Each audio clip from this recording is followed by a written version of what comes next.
ये जो पात्र है जो तनुजा मैम प्ले कर रही हैं भागीरथी का, इसकी बहुत बड़ी हिस्ट्री है। इसका एक इतिहास है भावनाओं का। इतिहास केवल एक व्यक्ति रूप में नहीं है, एक भावनाओं का प्रवास है उस कैरेक्टर का जो हम पर्दे पर साकार करना चाहते थे। उसमें बहुत गहराई है और गहराई होते हुए भी वो कैरेक्टर जो है वो कहीं पर सीरियस नहीं है। कुछ लोग जीवन में इतना कुछ सह जाते हैं और उसके बाद अपने ही एक ककून में अपने विश्व में खो जाते हैं, वो बाहर वालों के लिए उतने ओपन नहीं रहते। लेकिन ये पात्र वैसा नहीं है, ना वैसा लिखा है। ये सबसे उबर के, सबसे ऊपर आके जीवन को एक उत्सव की तरह जी रहा है, मस्ती में जी रहा है और अपना जो दुख है वो किसी को पता ही नहीं लगने देता। ऐसा पात्र ये है।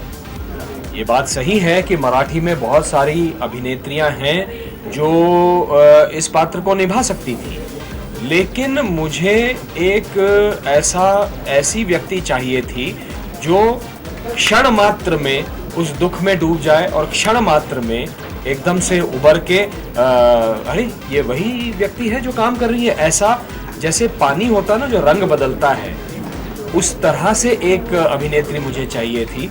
और जो तनुजा जी को मैंने बचपन से देखा है, उनकी सारी फिल्में देखी हैं, ब्लैक एंड वाइट के ज़माने से लेके सारी फिल्में देखी हैं, उनमें वो एक खूबी है। और ये भी मैं कहूँ कि मेरी दृष्टि के सामने तनुजा जी नहीं थी। बस इतना ज़रूर था कि जो नाम सामने आ रहे हैं उनसे मैं संतुष्ट नहीं था, मुझे कुछ अलग चाहिए था। और जैसा मैंने शुरुआत में भी कहा था प्रेस कॉन्फ्रेंस में कि यश चोपड़ा जी का जिस दिन अवसान हो गया था, उनके पार्थिव को यशराज स्टूडियो में रखा गया था अंतिम दर्शन के लिए। वहाँ सारी इंडस्ट्री पहुँची हुई थी। वहाँ मैंने तनुजा जी को देखा और तब मुझे लगा कि हाँ, यही मेरी भागीरथी है। फिर वो सारी स्मृतियाँ पटल के सामने से गुजर गई। उनको जिन फिल्मों में देखा था, मेरे जीवन साथी, हाथी मेरे साथी, यू नेम इट, और वही रात अकेली है, डांस करने वाली भी तनुजा है। ये जो भावनाओं